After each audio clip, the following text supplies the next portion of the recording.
Park Service here at Desoto National Memorial. Our job as park ranger interpreters is to talk about different parts and facets of the Desoto expedition. Our job is to commemorate that said expedition and its impact on the Native American people. What this park really is a conflict or difference of two cultures. So what we're going to do is put ourselves in a hypothetical situation. Well, it wasn't hypothetical 500 years ago, but it was a situation that definitely did occur. When DeSoto would come in contact with the Native American village, you would have a meeting of these two societies, two very different societies. So what we're going to do with this talk is put ourselves in the footprints or the shoes of those two individuals and go through their processes of how they were different and what were they thinking of or expecting from the other side. So first we're going to look at the Native Americans. Now, as a Native American person of the southeastern United States, we would be living outside of the state of Florida. You're living in an agrarian type society. You're farming, you're producing crops to feed your village. If, let's just say we'll pick this gentleman here, he is the head, he's the older gentleman, but he's the head of a clan or a family. He is responsible for everybody who lives in his family or clan. His people are responsible for growing his clan's food, hunting for his clan's people, and his males are responsible for defending that clan. His clan or family is going to make up just one group or part of the village society. Each Native American village was made up of several clans or family groups. If his family group was the oldest family group of that village, then he would not just be the head of his clan or family, but he would be the cacique or the head chief of the entire village. As his job as cacique will be to watch after the other clans or families, make sure those clans and families distribute their food that they gain in equally amongst everybody, and make sure that fighting doesn't break out amongst the family groups. His job is going to be then to send the warriors of every family group out on the path of war if other villages break their treaties or encroach on his territory. And his other main job is to be able to tell the heads of the family's priests when to worship, when to sacrifice, and when to light the sacred fires. For he is also the head of the religion of that village. There is no such thing as tribe back at that time. Tribe is a European construct put upon Native American people because Europeans hate names. That's plain and simple. The British didn't want to learn 48 different names, so they said, you're a tribe. Back then, Native American society closely resembled that of ancient Greece or Renaissance Italy, with city-states, village-states. Each village was its own society. Each village had its own name, traditions, and people. Villages, most oftentimes, would speak different languages, had different religions and cultures, and that's what would gain cause of their warfare. Now, in 1539, as head of his village, he has been pushed out front because now strange men have appeared. These strange men are going to be wearing gleaming metal armor. Most of them are going to be astride four-legged beasts that you have never seen before.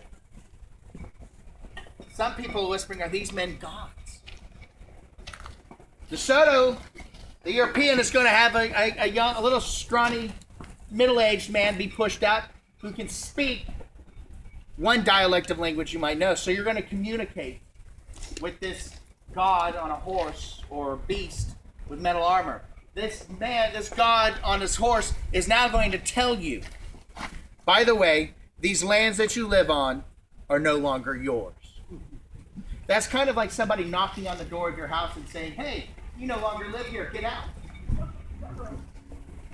He's also going to tell you those gods that you've believed in for generations are garbage.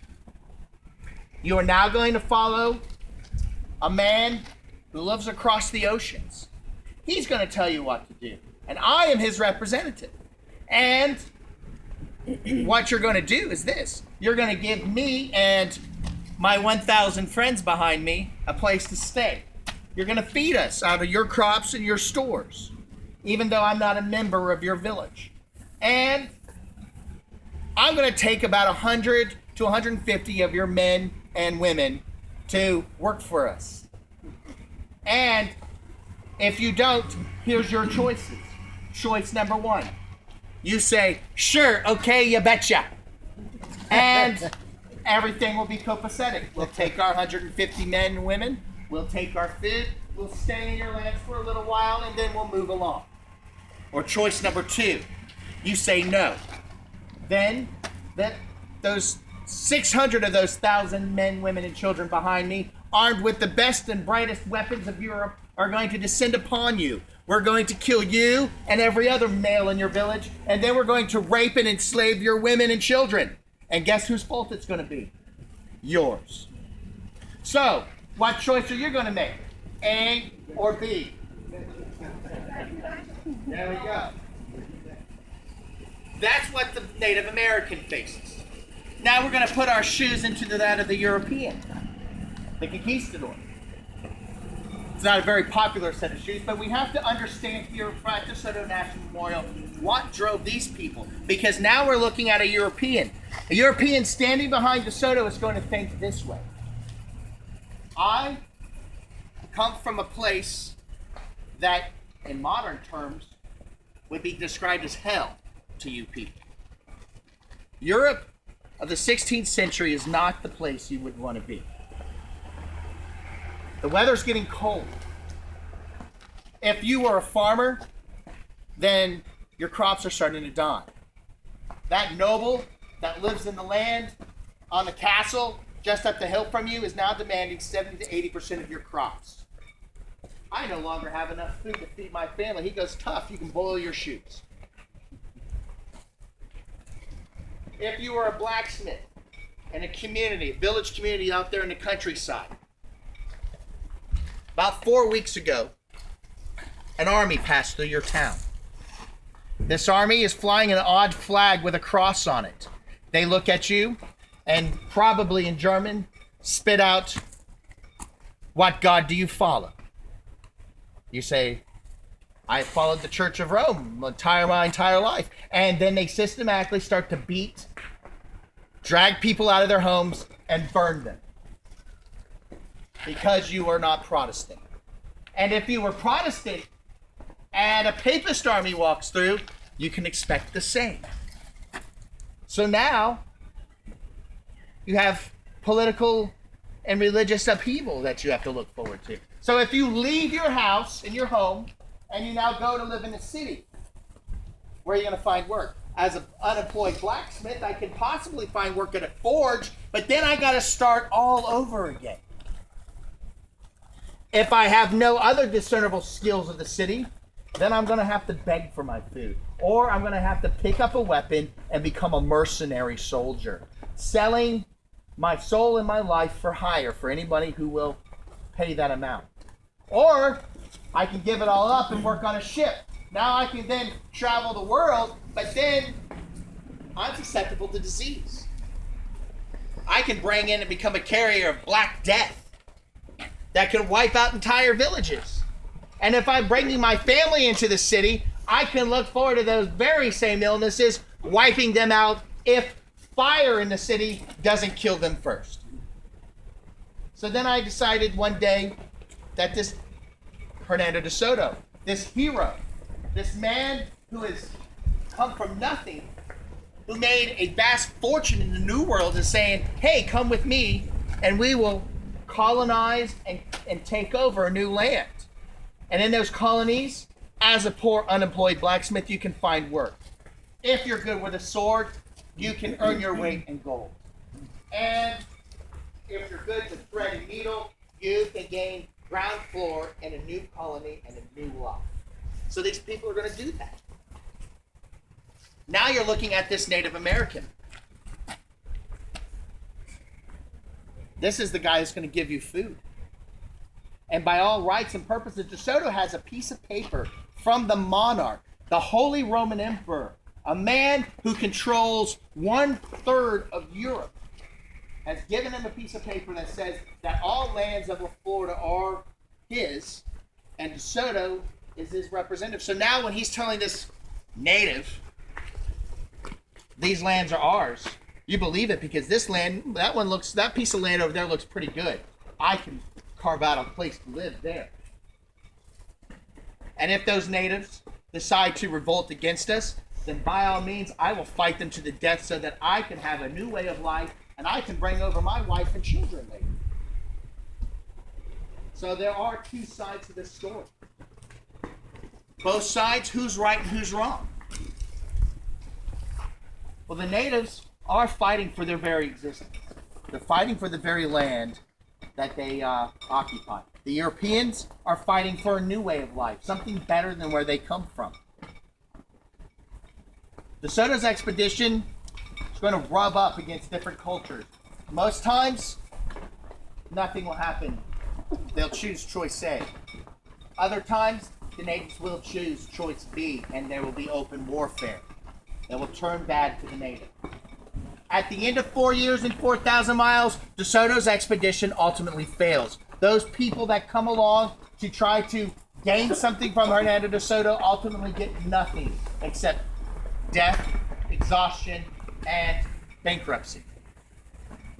The Native Americans don't fare much better.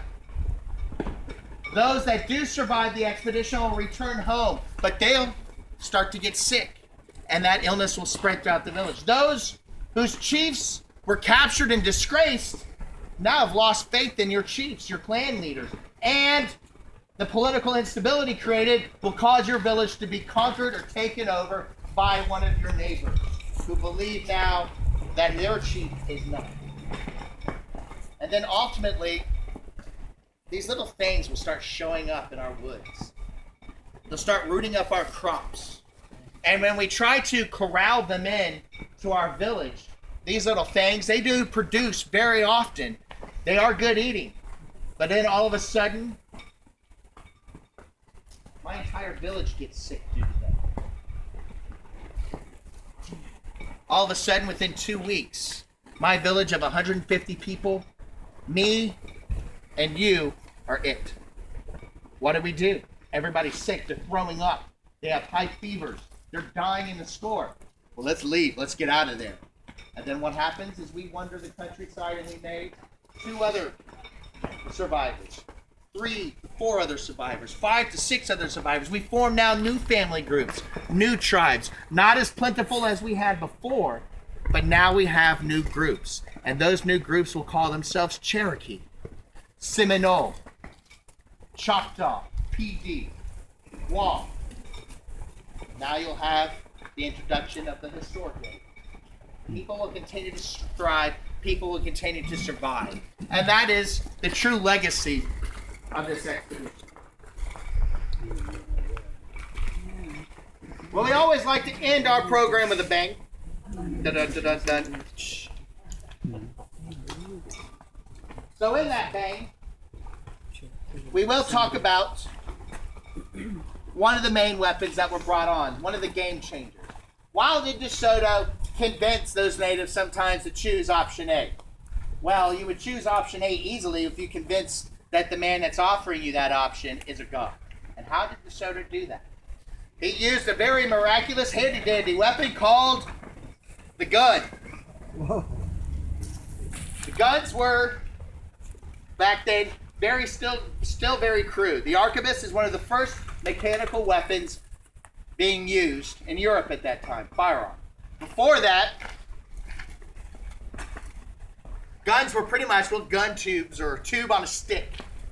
That you would shove full of gunpowder and pack full of other things. Boom, you would fire it off at your enemy, either by bracing it with your foot or using some hooks on it to brace it on a wall and fire it. Of course, if you've ever fired a gun, you get what with a gun? Recoil. And with recoil with this, it goes right into the stick. Shatters the stick, possibly breaks the barrel, and if my fingers aren't quick enough when I'm touching this little hole off, you can blow a finger or 2 off or burn my fingers. So the Europeans will take this early design brought to them by the Moors and refine that design and make this. They're going to extend that tube and make it a barrel. Then they're going to extend the stick underneath that barrel and call it the stock. And then the Germans are going to come up with a mechanical device called the lock. And the lock, what it does is it simply lowers this cotton cord right into the gunpowder so it saves my finger. So now you have lock, stock, and barrel. Wondered where that saying came from, right? Lock, stock, and barrel, I got the whole thing. Well, the gun was tearing up Europe because it's innovative. I have a 40-yard range of accuracy, so I can sling out lead at 40 yards and hit what I aim at. So if I'm shooting at this young lady in the second row right there, and 40 yards, you're hit. I've got you dead to rights. Beyond 40 yards, though, my bullet's going to stray and probably hit him over here, probably the dirt. But that's okay because my enemy's lined up shoulder to shoulder, marching straight at me in an open field. As long as you're the enemy, I've done my job. Here in North America, though, no matter how well I ask the Native Americans, they're not going to line up. They're not going to march in front of me. They're going to run through the woods. They're going to hide. And they're going to take those arrows and they're going to pop out and shoot us. A Native American can shoot 15 of these sticks of death in 30 seconds. They can draw and shoot all day long. Unless that's, of course, if they have equipment failure with the gun. It's the end of the day. Everything doesn't want to work on me. It's the end of the day. So, how many shots do you think I can get off in 30 seconds with this thing? Maybe. We'll see. What we can start doing now is we're going to do what's called the time test. We're going to see how many shots I get off. And I've been using this weapon for about 6-7 years. So I'm pretty proficient in it. So we're going to see how many seconds it takes me to load and fire this. I am going to light my match ahead of time. Mike usually helps me here. That's why he's getting up. That's tomorrow, Mike. Are you here tomorrow? Or are you? Probably not. Oh, well then Lauren gets to do it all by herself tomorrow.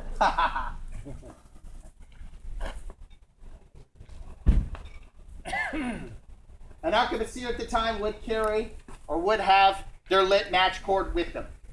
They would have their bandolier called the Apostles full of black powder. So you can see another problem with this gun. I've got a lit match that I carry around with me all day long, and I have 12 vessels full of gunpowder around my chest. So I didn't make the arquebusier very popular in the Army. So as an arquebusier, I'm marching. I got my lit match.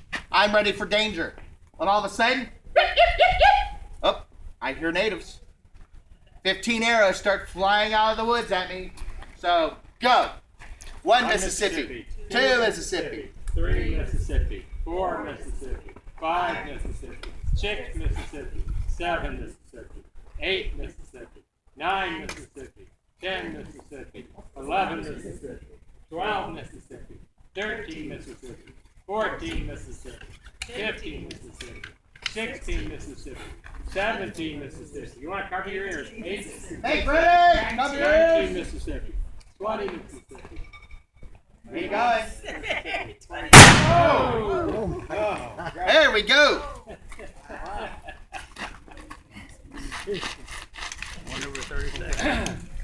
So I'm a pincushion. But this gun, as I end every talk with, this gun saves the expedition. But how? Does it kill a bunch of natives? No. It does scare him, and it does enable Desoto to convince him he's a god, because with that loud boom, smoke, and fire, he can control what, according to the natives? Thunder and lightning. But Desoto, in March 20th, 1542, does something a god never does. He dies on the banks of the Mississippi River. So this is going to leave the men, the survivors, after Desoto in a pickle. They got to get out. So first they decide to walk. They're going to try to walk into Mexico, which is suicidal because they get about halfway there and realize it's suicidal. So now they're going to turn around and walk back to Arkansas where they started. There along the banks of the Mississippi River, they're going to notice their arquebusiers are still carrying their guns, but they've been long out of gunpowder and shot. So those blacksmiths are going to take those guns, break them back down, lock, stock, and barrel, and they're going to make nails. And with those nails, they're going to build boats. With those boats, they'll sail down the Mississippi River and escape the cursed land of Florida one more time.